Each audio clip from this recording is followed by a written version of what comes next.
ومن اہل الکتاب، اور اہل کتاب میں سے کچھ ایسے بھی ہیں، من جو ان تأمنہ بقنطار، اگر تم امانت رکھو اس کے پاس ایک خزانے کی بھی، یؤدیہ الیک، وہ ادا کر دے گا اس کو تیری طرف. یعنی بڑے امانت دار لوگ بھی ہیں ان میں کہ جن پہ تم بھروسہ کر سکتے ہو، جن کے پاس اپنی امانتیں رکھوا سکتے ہو، حتیٰ کہ بڑے سے بڑے سونے کے ڈھیر بھی رکھوا دو تو ہو بہو واپس کر دیں گے.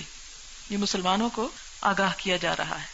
عبداللہ بن سلام کے بارے میں کہا جاتا ہے، یہودی تھے پہلے، ان کے پاس ایک قریشی نے 1200 اوقیہ سونا رکھا، تو انہوں نے امانت میں خیانت نہ کی، پورے کا پورا لوٹا دی. یہ بعد میں مسلمان بھی ہو گئے تھے.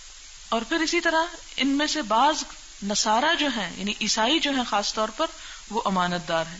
اور دوسری طرف ومنہم، ان میں سے بعض ایسے ہیں، من ان تأمنہ بدینار، کہ جن کو تم ایک دینار بھی امانت رکھو، لا یؤدیہ الیک، تو وہ تمہیں نہیں دیں گے واپس. اور اکثریت ان کی ایسی تھی. یا دوسرا معنی یہود ایسے تھے، یعنی پہلا حصہ آیت کا نصارہ کے بارے میں اور دوسرا یہود کے بارے میں. یہ دو تفسیریں کی گئی.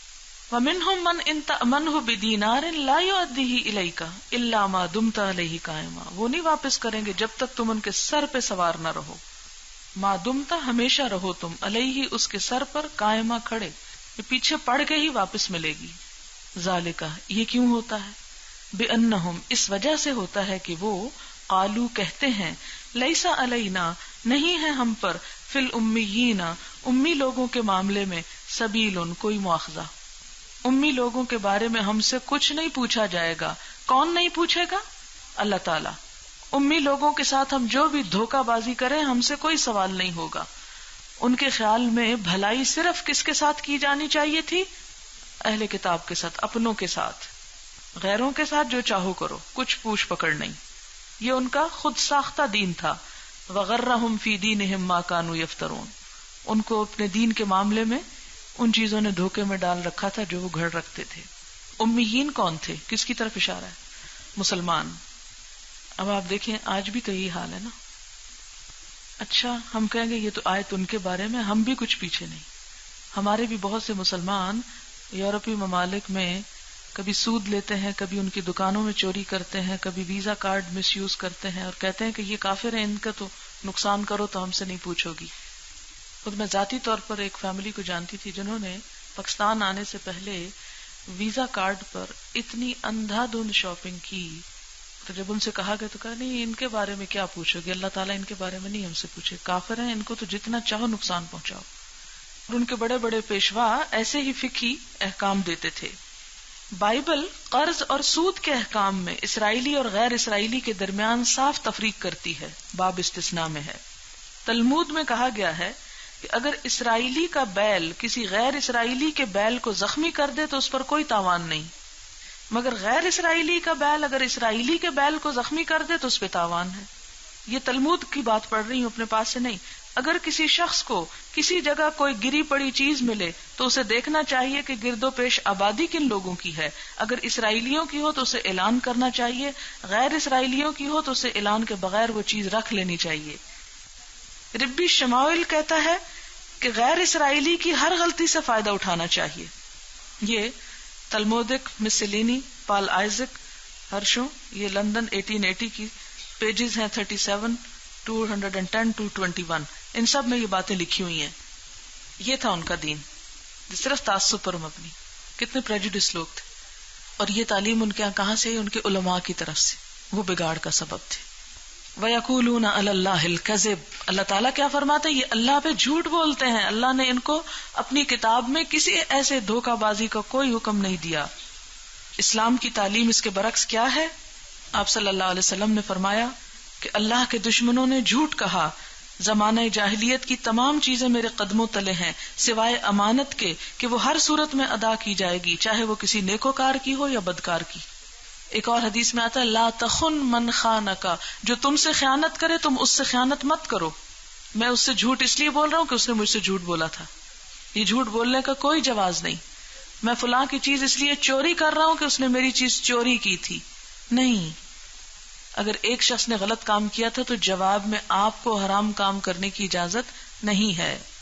وَيَقُولُونَ عَلَى اللَّهِ الْكَذِبَ، یہ اللہ پر جھوٹ بولتے ہیں، وَهُمْ يَعْلَمُونَ، اور وہ جانتے ہیں. یہودی جو تھے یہ قومی غرور، نسلی فخر، عصبیت کے بھرے ہوئے، یہ کہتے تھے جینٹائلز یعنی غیر یہودی کے ساتھ ہر برا معاملہ کیا جا سکتا ہے، اور ہم بھی آج کل کے امی ہیں جن کے ساتھ وہ جو چاہیں کریں. بلا کیوں نہیں، اللہ تعالیٰ کیا فرماتے ہیں، من اوفا بعہدہ، جس نے اس سے کیا ہوا عہد پورا کیا. کس سے کیا ہوا عہد؟ اللہ تعالیٰ سے. کیا عہد؟ جو ہر نبی کے ذریعے سے ان کی امتوں کو دیا گیا کہ وہ نبی صلی اللہ علیہ وسلم پر ایمان لائیں. واتقا، اور تقوی اختیار کرے. فإن اللہ یحب المتقین، تو اللہ تعالیٰ محبت رکھتا ہے متقی لوگوں سے. تو حکم کیا ہے کہ اللہ سے کیے ہوئے وعدے کو پورا کرے. اور اس میں یہ وعدہ بھی آ جاتا ہے نا کہ انسان جب لا الہ الا اللہ پڑھتا ہے تو ایک عہد کر رہا ہوتا ہے کہ یا رب جو تو کہے گا میں وہ مانوں گا، نہ کہ پھر اپنے دل اور اپنے مذہب اور اپنے ہم مذہب لوگوں کے لیے تعصبات. ان الذین یشترون بعہد اللہ، بے شک وہ لوگ جو بیچ ڈالتے ہیں اللہ کے عہد کو، وایمانہم، اور اپنی قسموں کو، ثمنا قلیلا، تھوڑے پیسوں کے عوض، حقیر فائدوں کے لیے. یہ پیچھے بھی گزر چکا نا اس طرح کا ملتا جلتا مضمون. اولئک لا خلاق لہم فی الآخرہ، ایسے لوگوں کا آخرت میں کوئی حصہ نہیں. ولا یکلمہم اللہ، ان سے اللہ بات بھی نہیں کرے گا. ولا ینظر الیہم یوم القیامہ، قیامت کے دن ان کی طرف نظر اٹھا کے نہ دیکھے گا. ولا یزکیہم، انہیں پاک بھی نہیں کرے گا. ولہم عذاب علیم، اور ان کے لیے دردناک عذاب ہے. اس آیت کے بھی دو معنی بنتے ہیں. ایک تو یہ کہ جو لوگ اللہ سے کیے ہوئے عہد کو، اپنے دین کو دنیاوی مفاد کی خاطر چھوڑ دیں، ایسے لوگ قیامت کے دن اللہ کی لعنت اور غضب کے مستحق ہوں گے. اور دوسرا معنی اس کا یہ بنتا ہے کہ جو لوگ اللہ کے نام کی جھوٹی قسمیں کھا کر اپنا سودا سلف بیچیں، تجارت کریں، ان کا بھی یہی حشر ہوگا. حدیث میں آتا ہے من حلف علی یمین هو فیہا فاجر لیقطع حق امرئ مسلم لقی اللہ وہو علیہ غضبان. حضرت ابن مسعود سے روایت ہے، بخاری کی روایت ہے، جس کا معنی یہ ہے کہ جو قسم کھائے وہ فیہا فاجر، اور وہ اس میں گناہگار ہے، یعنی جھوٹی قسم کھائے. کس لیے کھائے؟ تاکہ کسی مسلمان کا حق مار سکے، تو وہ اللہ سے اس حال میں ملاقات کرے گا کہ اللہ تعالیٰ اس پر غضبناک ہوں گے. مسند احمد کی ایک روایت ہے، جس نے کسی مسلمان کا حق مارا قسم کھا کر، یعنی جھوٹی قسم کے ذریعے کسی کا حق مارا، یعنی دھوکے سے کوئی چیز بیچ دی، یا اپنی چیز نہیں تھی تو کہا نہیں یہ میری چیز ہے، میں قسم کھاتا ہوں یہ میری ہے، حالانکہ اسے پتا تھا اس کی نہیں ہے. فقد اوجب اللہ لہ النار، اللہ نے اس پہ آگ واجب کر دی، لازم کر دی اس شخص کے لیے. وحرم علیہ الجنہ، اور جنت اس پہ حرام کر دی. فقال لہ رجل، ایک شخص نے کہا آپ صلی اللہ علیہ وسلم کو، ان کان شیئا یسیرا یا رسول اللہ، اگرچہ چھوٹی سی چیز ہو پھر بھی اللہ کے رسول ایسا ہی حکم. قال وان کان قضیبا من اراکی، فرمایا خواہ وہ پیلو کی ایک شاخ ہی کیوں نہ ہو. مسواک جیسی چیز بھی اگر جھوٹی قسم کھا کے اپنی طرف کھینچنے کی کوشش کی جبکہ پتا ہے کہ اپنی نہیں، تو وہ شخص اپنے لیے جنت حرام کر دیتا ہے. آپ دیکھیں کہ ہماری عدالتوں میں آج کیا ہو رہا ہے، کتنے مقدمات ہیں جو صرف جھوٹے مقدمات ہیں، چیز اپنی نہیں، صرف دوسرے کو ذلیل و زج کرنے کے لیے الزامات لگا کر اور جھوٹی قسمیں، جھوٹی گواہیاں دے کر دوسرے کا حق چھیننے کی کوشش کی جاتی. آپ دیکھیں کہ ہمارے ہاں کتنی ہی جگہوں پہ آپ نے سنا ہوگا کہ ایک پلاٹ کئی دفعہ بک جاتا ہے اور پھر اس کے جھگڑے چلتے رہتے، اور ہر کوئی اس پر جھوٹی قسمیں، جھوٹی گواہیاں لا کر اپنا حق جتانے کی کوشش کرتا ہے. تو جب پیلو کی ایک شاخ پہ اتنی بڑی بات کر دی گئی تو جھوٹی قسمیں کھا کر ناحق زمینیں ہتھیانے کی کتنی بڑی ممانت ہے. یہ اللہ کے عہد کو بیچ ڈالنا ہے کہ ہم مسلمان ہیں، تیری اطاعت کریں گے، اور تھوڑے فائدوں کی خاطر جھوٹی قسمیں کھانا. وایمانہم کی بات، اولئک لا خلاق لہم فی الآخرہ، ایسے لوگ دنیا کمانے کے لیے اللہ کا نام استعمال کرتے ہیں، انہیں آخرت میں کچھ بھی نہیں ملے گا. ولا یکلمہم اللہ، اللہ ان سے بات بھی نہیں کرے گا، سفارش تو کہاں. ولا ینظر الیہم، اتنا غضب کہ ان کو دیکھے گا بھی نہیں. اب دیکھیں کسی کو نہ دیکھنا کس بات کی علامت ہوتی، ناراض ہونے کی. ولا ینظر الیہم یوم القیامہ، ان کو قیامت کے دن دیکھے گا بھی نہیں. ولا یزکیہم، اور انہیں پاک بھی نہیں کرے گا کہ انہیں معاف کر دے. وَلَهُمْ عَذَابٌ عَلِيمٌ، اور ان کے لیے کیا ہے؟ دردناک عذاب ہے. وَإِنَّ مِنْهُمْ لَفَرِيقًا، اور ان میں سے ایک گروہ ایسا بھی ہے. کن میں سے؟ کس کی بات ہو رہی؟ اہل کتاب میں سے. یلوون السنتہم، وہ اپنی زبانوں کو موڑ لیتے ہیں. لوا یلوی، لام یہ اس کا روٹ ہے، لیون جھکانا، مائل کرنا، یعنی بولنے میں اس طرح بولنا کہ بات کچھ اور سمجھ کچھ اور آئے. یلوون السنتہم بالکتاب، جو کتاب کے ساتھ اپنی زبانیں موڑتے، یعنی اپنی تورات انجیل میں کیا کرتے ہیں، الفاظ کو اس طرح پڑھتے ہیں کہ اصل معنی ہٹ جائیں اس کے. لتحسبوہ من الکتاب، تاکہ تم سمجھو اس کو کہ کتاب میں سے ہے، وہ کتاب کا حصہ محسوس ہو. وما ہوا من الکتاب، حالانکہ وہ کتاب میں سے نہیں ہوتا تھا.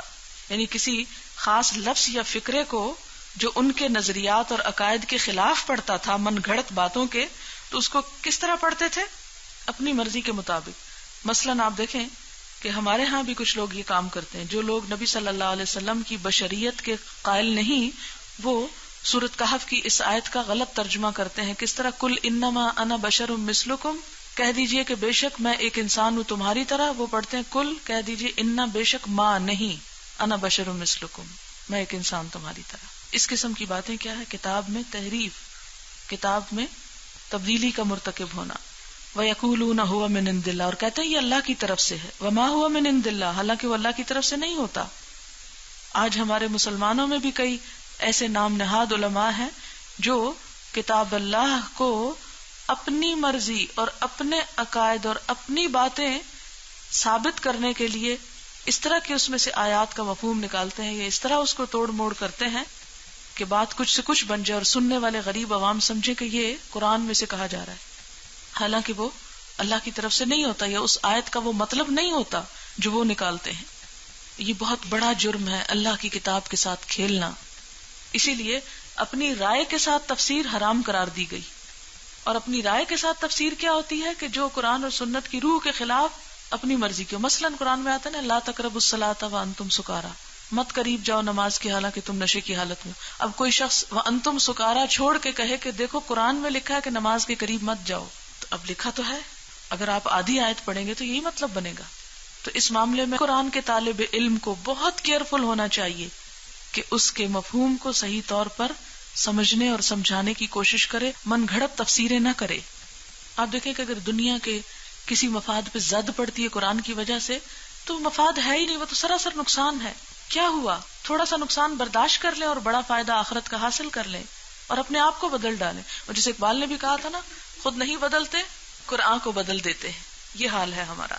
وَيَقُولُونَ عَلَى اللَّهِ الْكَذِبَ، اور اللہ پہ جھوٹی باتیں کہتے ہیں. وَهُمْ يَعْلَمُونَ، اور وہ سب جانتے ہیں کہ ہم جھوٹ بول رہے ہیں، جانے بوجھے جھوٹ بولتے ہیں. اب اس میں فرق ہو گیا نا، ایک شخص سے انجانے میں کوئی غلطی ہو گئی، بات کچھ تھی ہو کچھ گئی، وہ تو اور بات ہے. لیکن دوسرا شخص اس کو پتا ہے کہ حقیقت کیا ہے، اور وہ کیا کر رہا ہے، اسے بدل کر کچھ اور بنا رہا ہے. ما کان لبشر، کسی انسان کے لیے جائز نہیں، ان یؤتیہ اللہ الکتاب، کہ دے اس کو اللہ ایک کتاب، والحکم، اور حکمت یا فیصلے کی قوت، والنبوت، اور نبوت، ثم یقول للناس، پھر وہ لوگوں سے کہے کونوا عبادا لی، لوگوں میرے بندے بن جاؤ، من دون اللہ، اللہ کو چھوڑ کر. ایک مرتبہ یہود نے آپ صلی اللہ علیہ وسلم سے کہا تھا، کیا آپ ہم سے یہ چاہتے ہیں کہ ہم آپ کو رب مان لیں؟ تو اللہ تعالیٰ نے جواب میں یہ آیت نازل کی. ایک اور جگہ پر آتا ہے کچھ لوگوں نے کہا کہ ہم آپ کو سجدہ کریں، تو اس پر یہ بات نازل ہوئی کہ نہیں، کوئی بھی نبی کبھی یہ نہیں کرتا کہ وہ اللہ کی کتاب کو اپنی پرستش کا ذریعہ بنوا لے.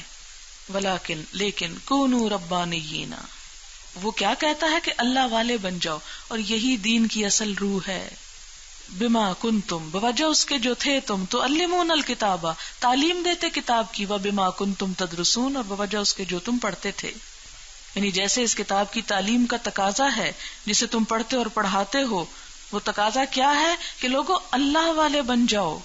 اس سے ایک بہت اہم بات ہماری سمجھ میں آ رہی ہے جو ہم سب کے لیے بہت ضروری ہے سمجھنا، اور وہ بات کیا ہے کہ قرآن کی تعلیم اور تدریس کا اصل مقصد، اصل غرض لوگوں کو اللہ سے جوڑنا ہے.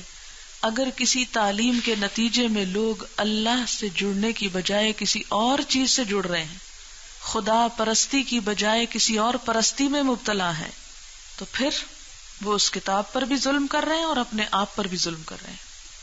اس وقت جو آپ سب اس قرآن کو پڑھ رہے ہیں یا آگے جا کر آپ پڑھائیں گے، تو ہم سب کے پڑھنے اور پڑھانے کی نیت اور غرض کیا ہونی چاہیے کہ ہمارا تعلق اللہ سے جڑ جائے، ہم اللہ والے بن جائیں، اللہ کی محبت ہمارے دلوں میں اتر جائے، اللہ کی عظمت کا احساس، اللہ سے اجر، اللہ سے صلہ اور اللہ سے قدر پانے کی امید، نہ کہ لوگوں سے۔ پھر کیا ہوتا ہے؟ آپ اس کام میں پورے یکسوئی اور اخلاص کے ساتھ جٹے رہتے ہیں، لیکن جہاں نیت یہ آئی لوگ مجھے کیا دیتے ہیں کہ میں ان کے لیے سرکھپائی کروں، تو کتاب کی تعلیم اور تدریس کا تقاضا کیا ہوا؟ کونوا ربانیین، اللہ والے بن جاؤ۔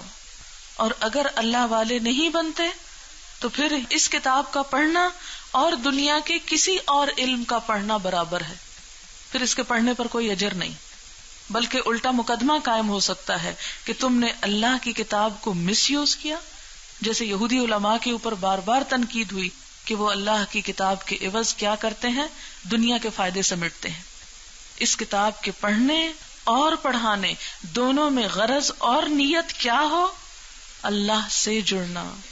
وَاعْتَصِمُوا بِحَبْلِ اللَّهِ جَمِيعًا، اللہ کی رسی کو مضبوطی سے سب مل کر پکڑ لو۔ تو اللہ کی رسی کیا؟ یعنی اللہ سے تعلق مضبوط کر لو، یہ اس کی اصل غرض ہے۔ اور اگر کوئی اس لیے پڑھتا کہ لوگ ہمیں اسکالر کہیں، متقی کہیں، پرہیزگار کہیں، ہم لوگوں کی آنکھوں کا تارا بن جائیں، ہم کوئی تعریف حاصل کر لیں، کوئی شہرت پا لیں، کوئی مال کما لیں، تو یہ ساری اغراض جو ہیں یہ ملامت کے قابل ہیں۔ اچھا، یہاں ایک اور شیطان کا وسوسہ آتا ہے جو میرے اکثر اسٹوڈنٹ ذکر کرتے رہتے ہیں کہ جب ہم پڑھاتے ہیں تو لوگ ہماری تعریف کرنے لگتے ہیں، لوگ ہم سے محبت کرنے لگتے ہیں، تو پھر ہم کیا کریں؟ چھوڑ دیں، کیونکہ ہم تو اس لیے نہیں پڑھا رہے تھے۔ ایسا ہوتا ہے نا کہ جب آپ اللہ کے دین کے لیے نکلتے ہیں، جب آپ اللہ سے محبت کرتے ہیں تو لوگ آپ سے محبت کرنے لگتے ہیں، پھر آپ پریشان ہوتے ہیں کہ پتہ نہیں میرا تو اجر جو ہے وہ ضائع ہونے لگا ہے۔ ایسے موقع پر کیا کرنا چاہیے؟ پڑھانا چھوڑ دینا چاہیے؟ نہیں۔ ایک شخص نے نبی صلی اللہ علیہ وسلم کے پاس آ کر اپنا یہی مسئلہ بیان کیا کہ جب میں کوئی اچھا کام کرنے لگتا ہوں تو لوگ میری تعریف کرنے لگتے ہیں، تو میں کیا کروں؟ کیا اس کی تعریف سے میرا اجر تو نہیں ختم ہو جائے گا؟ تو آپ نے فرمایا تلک بشری عاجلہ، یہ جلد ملنے والی خوشخبری ہے۔ یعنی اگر لوگ اس کام کی خوبی کو تسلیم کر لیتے ہیں کہ یہ ایک اچھا کام ہے اور تعریف کرتے ہیں تو یہ مومن کو دنیا میں ملنے والی خوشخبری ہے۔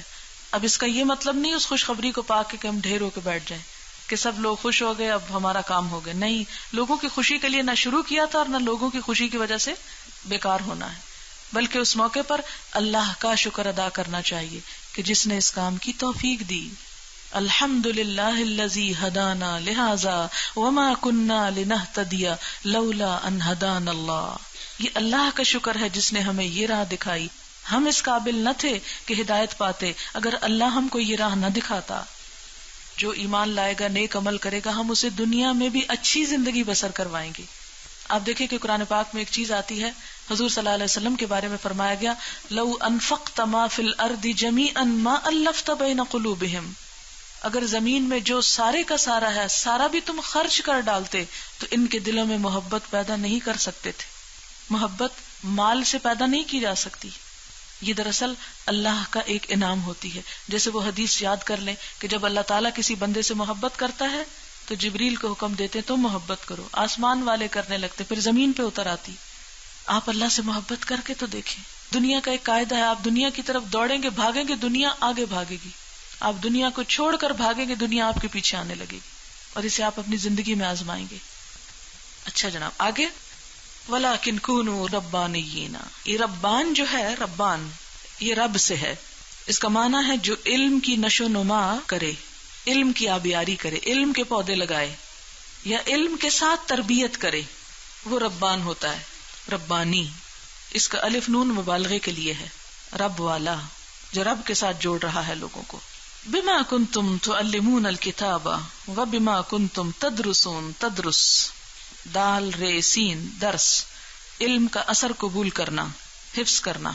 درس کا کیا معنی ہے؟ علم کا اثر قبول کرنا، یہ اس کا لفظی معنی ہے، اور مجازی معنی وہ کیا ہے جو آپ عام طور پہ استعمال، چلو درس میں چلیں، ہے نا۔ اور اس سے یہ بات بھی پتہ چلتی ہے کہ آپ کو اللہ سے جوڑنے کے لیے کتاب کی تعلیم اور تدریس ضروری ہے، اور سیکھنے کے بعد سکھانا بھی ضروری ہے۔ تدرسون اور تعلمون دونوں آیا ہے، صرف پڑھ کے بیٹھ نہیں جانا بلکہ تعلمون بھی کرنا ہے، تب اللہ والے خود بھی رہیں گے اور لوگوں کو بھی کریں گے، ورنہ بات ادھوری رہ جائے گی. ولا یأمرکم، اور نہ وہ حکم دیتا ہے تم کو، ان تتخذوا الملائکۃ، کہ تم بنا لو فرشتوں کو، والنبیین، اور نبیوں کو، اربابن، رب. یعنی کسی نبی نے کبھی یہ کوئی تعلیم نہیں دی کہ فرشتوں کو خدا کی بیٹیاں بنایا جائے. عیسائیوں کے ہاں کیا تھا؟ ان کا خیال یہ تھا کہ خدا کائنات کی صرف کلی ربوبیت کرتا ہے، جزئیات ملائکہ کے حوالے ہیں. وہ ملائکہ کی مورتیاں بنا کر ان کو پوجتے تھے اور تثلیث کے عقیدے پر قائم تھے. یہ انسائکلوپیڈیا آف ریلیجنز ہے، پیج 578، اس میں ان کے اس عقیدے کا ذکر ہے. اس کی تردید کی جا رہی ہے کہ نبی کبھی بھی فرشتوں کو اور نبیوں کو رب بنانے کے لیے نہیں کہتا. اَیَأْمُرُکُم بِالْکُفْرِ، کیا وہ تمہیں کفر کا حکم دے سکتا ہے؟ بعد اذ انتم مسلمون، اس کے بعد کہ تم مسلمان ہو. یعنی تمہیں اسلام کی طرف لانے کے بعد پھر کفر کی طرف بھلا لے جا سکتا ہے؟ ایسا نہیں ہو سکتا. وَإِذْ أَخَذَ اللَّهُ مِيثَاقَ النَّبِيِّينَ، اور جب اللہ نے پکا وعدہ لیا نبیوں سے، تمام انبیاء سے. میثاق وہ عہد جس پر قسم بھی کھائی جائے، پختہ عہد. کیا وعدہ لیا؟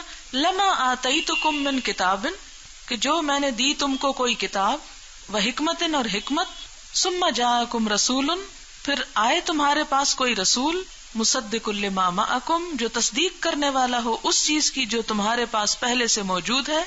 لتؤمنن بہ، تو تم ضرور اس پر ایمان لانا، ولتنصرن، اور تم ضرور اس کی مدد کرنا. اچھا، یہاں کیا پتہ چلتا کہ اللہ نے نبیوں سے ایک وعدہ لیا. کیا وعدہ لیا؟ کہ میں جو کتاب اور حکمت تمہیں دے رہا ہوں یہ لے لو، اور پھر اس کے بعد جب کوئی نیا رسول آئے تو کیا کرو؟ اس کو مان لو. اور رسول کون سا؟ یہاں رسول سے کیا مراد ہے؟ رسول کون؟ نمبر 1 کوئی بھی رسول، اور نمبر 2 حضور صلی اللہ علیہ وسلم کی طرف اشارہ ہے. اس سے کیا پتہ چلتا ہے؟ سمپل معنی اس آیت کا یہ ہے کہ ہر نبی کو یہ کہا گیا کہ مان جاؤ اس بات کو جو میں نے تمہیں دی ہے کتاب اور حکمت میں سے.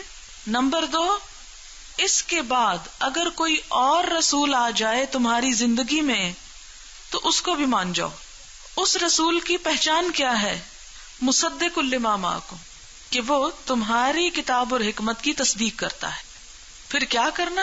لتؤمنن بہ، اس پر ایمان لانا، ضرور لانا، ولتنصرن، اور اس کی ضرور مدد کرنا.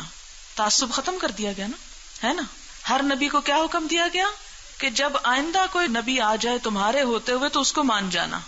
اچھا، اب یہ انبیاء نے اپنی امتوں کو بھی یہی کہا کہ دیکھو ہم نبی ہیں، ہمارے بعد کوئی اور نبی آئے گا تو اس کو مان لینا. اور پھر ہر نبی نے اپنے لوگوں کو نبی صلی اللہ علیہ وسلم کے بارے میں بھی بتایا. رسول ان سے مراد دوسری تفسیر کیا ہے؟ نبی صلی اللہ علیہ وسلم. کہ حضور صلی اللہ علیہ وسلم کے بارے میں سارے نبیوں سے عہد لیا گیا کہ اگر وہ ان کے دور میں آ جائیں تو اپنی نبوت ختم کر کے ان پر ایمان لے آئیں. لیکن آپ صلی اللہ علیہ وسلم سے یہ عہد نہیں لیا گیا. ہر نبی کو آنے والے نبی کی خبر دی گئی، لیکن نبی صلی اللہ علیہ وسلم کو کسی آنے والے نبی کی کوئی خبر نہیں دی گئی. جیسے پہلے ہی پارے میں آپ نے پڑھا نا، یؤمنون بما انزل الیک وما انزل من قبلک، یہ نہیں کہا گیا وما انزل من بعدک، ورنہ تو ایمان اگر مکمل اسی سے ہونا ہوتا تو بعدک کی بات بھی ہوتی. اور اسی میں وہ یاد کر لیں جو کل بھی میں نے حدیث آپ کو سنائی تھی کہ نبی صلی اللہ علیہ وسلم کے پاس ایک دفعہ حضرت عمر بن خطاب آئے اور کہنے لگے کہ میں نے ایک قریظی یہودی دوست سے کہا کہ وہ تورات کی جامع باتیں مجھے لکھ دے تو میں انہیں نبی صلی اللہ علیہ وسلم پہ پیش کروں. جب وہ لائے تو حضور کے چہرہ کا رنگ بدل گیا. عبداللہ بن ثابت نے کہا کہ تم نے نہیں دیکھا کہ آپ کے چہرے کا کیا حال ہے؟ تو عمر فوراً بول اٹھے، رضیت باللہ ربا وبالاسلام دینا وبمحمد رسولا. آپ صلی اللہ علیہ وسلم نے فرمایا، قسم اس خدا کی جس کے قبضے میں میری جان ہے، اگر آج موسیٰ بھی زندہ ہوتے تو میری تابعداری کرتے، اور اگر تم ان کی تابعداری کرو تو گمراہ ہو جاؤ. یعنی مجھے چھوڑ کر اگر آج تم موسیٰ کے پیروکار ہو جاؤ اور میری شریعت کو بھول جاؤ تو گمراہ ہو جاؤ گے. اور اس کی دلیل کیا ہے کہ بیت المقدس کی رات تمام انبیاء نے آپ کی قیادت میں نماز پڑھی تھی. اب آپ دیکھیں کہ اگر انبیاء کو بھی یہ کہا گیا کہ رسول کی بات ماننا، تو ہمارے لیے کیا حکم ہے کہ رسول کو چھوڑ کر اماموں کی بات مانیں، اور رسول کے واضح احکام کے ہوتے ہوئے ہم یہ کہیں کہ فلاں امام اور فلاں مولانا کیا کہتے ہیں. قال اقررتم، کہا کہ کیا تم اقرار کرتے ہو، واخذتم علی ذالکم اسری، اور اس پر میرا ذمہ لیتے ہو. یعنی اللہ تعالیٰ نے یہ ارشاد فرما کر رسولوں کو پوچھا ان سے کہ تم اقرار کرتے ہو اس بات کا جو تم سے کہہ رہا ہوں میں، یہ بات مانتے ہو اور اس پر میری طرف سے عہد کی بھاری ذمہ داری اٹھاتے ہو؟ انہوں نے کہا ہاں ہم اقرار کرتے ہیں. قالوا اقررنا. قالا تو اللہ تعالیٰ نے فرمایا فاشہدوا اچھا گواہ رہو وانا معکم من الشاہدین کہ میں بھی تمہارے ساتھ گواہوں میں سے ہوں. تو اس ساری آیت کا جسٹ کیا ہوا، خلاصہ کیا ہوا، نچوڑ کیا ہوا، مفہوم کیا ہے؟ کہ ہر نبی پر یہ لازم تھا کہ اپنے بعد میں آنے والے نبی کی نبوت کو تسلیم کرے، اور خصوصاً نبی صلی اللہ علیہ وسلم کی. اور یہ عہد سب سے لیا گیا، لیکن نبی صلی اللہ علیہ وسلم کے بعد کسی کے لیے بھی یہ عہد نہیں لیا گیا. فمن تولا تو جو کوئی منحرف ہو اس بات سے، اس عہد سے، بعد ذالک اس کے بعد، فاولئک هم الفاسقون تو وہی لوگ دراصل فاسق ہیں. فاسق کس کو کہتے ہیں؟ فے سین قاف، کھجور کا اپنے چھلکے کے اندر سے باہر نکل آنا. مراد ہے حدود شریعت سے تجاوز کرنا، یہاں مراد ہے کفر. تو ایسے ہی لوگ کافر ہیں. افغیر دین اللہ یبغون کیا اللہ کے دین کو چھوڑ کے کوئی اور طریقہ چاہتے ہیں؟ وَلَهُ أَسْلَمَ مَن فِي السَّمَاوَاتِ وَالْأَرْضِ اس کے لیے تو تابعدار ہے آسمان و زمین کی ہر چیز. کتنی خوبصورت بات کی گئی، سب کے لیے بڑے غور سے سننے کی ہے. آپ ذرا غور کریں، آسمان کس کے حکم سے قائم ہے؟ زمین کس کے حکم سے ٹھہری ہوئی ہے؟ ہوائیں کس کے حکم سے چلتی ہیں؟ بادل کون لاتا ہے؟ کس کے اذن سے برستے ہیں؟ کس کے حکم سے زمین سبزہ اگاتی ہے؟ ہر چیز کائنات کی کس کی تابعدار ہے؟ اللہ کی. تو میں اور آپ، ہمیں کس کا تابعدار ہونا چاہیے؟ اللہ کا. اگر میں اور آپ نہیں تابعدار ہوں گے، اس کی بات نہیں مانیں گے، ہم ساری کائنات کے مقابلے میں تنہا رہ جائیں گے، اکیلے. پھر ہم کیا کریں گے؟ ہر چیز ہمارے خلاف حجت بنے گی، گواہی دے گی، یار اب اس نے تیری بات نہیں مانی تھی. زمین ہو یا آسمان، اور ان دونوں کے درمیان کوئی چیز ہو، ہر چیز رب کی اطاعت کر رہی ہے، ہر چیز رب کے آگے جھکی ہوئی ہے، اس کی بات مان رہی ہے. خود ہمارے جسم کے اندر آنکھیں کس کے حکم سے دیکھ رہی ہیں؟ کانوں کو کس نے سننے کے لیے کہا؟ آپ نے اندر کچھ چابی دی تھی کہ سنا کرو. زبان کس کے حکم سے بولتی ہے، اور جب وہ نہیں چاہتا تو بولتی زبان رک جاتی. دل کس کے حکم سے دھڑک رہا ہے جو آپ نے اپنا دیکھا ہی نہیں اندر. آپ کھانا کھا چھوڑتے ہیں، آپ کو نہیں پتا وہ کتنے لمبے فاصلے طے کر کے آتا ہے اور کہاں کہاں وہ غذائیت پہنچاتا ہے، کیسی کیسی ہماری ضروریات پوری کرتا ہے. یہ سارا سسٹم ہمارا، ایک نہیں سارے سسٹمز کس کے حکم سے چل رہے ہیں؟ اللہ کے حکم سے. اسلام بھی کیا ہے؟ اللہ کا بھیجا ہوا ایک سسٹم آف لائف. اگر تم اس سسٹم سے باہر نکلو گے تو تم اپنی شامت بلاؤ گے. اللہ کو کوئی فرق نہیں پڑتا، اس کے لیے تو آسمان اور زمین کی ساری چیزیں طوعاً و کرہاً، خوشی یا مجبوراً اسی کی اطاعت کر رہی ہیں. وَإِلَيْهِ يُرْجَعُونَ کہاں بھاگ کے جانا ہے، واپسی بھی اس کی طرف ہے. کوئی بھی جنرل درس یا ٹاک دینے کے لیے بڑی اچھی آیت ہے، لوگوں کو کنونس کرنے کے لیے کہ اللہ کی بات کیوں مانے، کس لیے مانے. اور دیکھو ہر چیز اللہ کی بات مان رہی ہے، ہم نہیں مانیں گے. ایک اسلام اس پوری کائنات کا دین ہے، اور ایک ہمارے لیے کچھ الفاظ اور احکام کی شکل میں آیا ہے. اور اگر نہیں مانیں گے تو بھی شامت ہے، واپس اس کی طرف جانا ہے، انعام یا سزا وہاں سے ملے گی. پھر کیا کریں گے؟ یا تو یہ نا واپسی نہ ہو، ادھر ہی من موجی کر کے ختم ہو جائے، نہیں، واپس جانا ہے، پلٹنا ہے.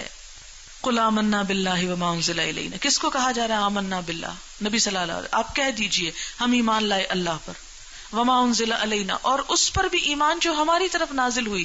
یعنی انبیاء کیا کرتے ہیں؟ خود ایمان لاتے ہیں اس کتاب پر جو ان کی طرف اتاری جاتی ہے، وہ بھی مکلف ہوتے ہیں اس پر ایمان لانے کے.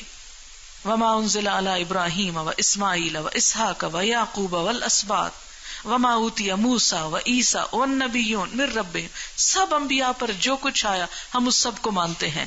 وما انزل من قبلک والی بات کی تفصیل ہے یہ، لیکن عملی اعتبار سے صرف قرآن ویلڈ ہے، باقی سب منسوخ ہو چکا ہے. لا نفرق بین احد منہم ہم ان کے درمیان کوئی فرق نہیں کرتے. وَنَحْنُ لَهُ مُسْلِمُونَ اور ہم اس کس کے؟ اللہ کے مسلم ہیں، تابعدار، فرما بردار، سبمٹ کرنے والے، اس کی بات ماننے والے، اس کے آگے اپنا عقل، دماغ، دل، ہر چیز جھکا دینے والے کہ اس کا حکم آنے کے بعد پھر ہماری کوئی سوچ نہیں، جو وہ چاہتا ہے ہم وہی کریں گے.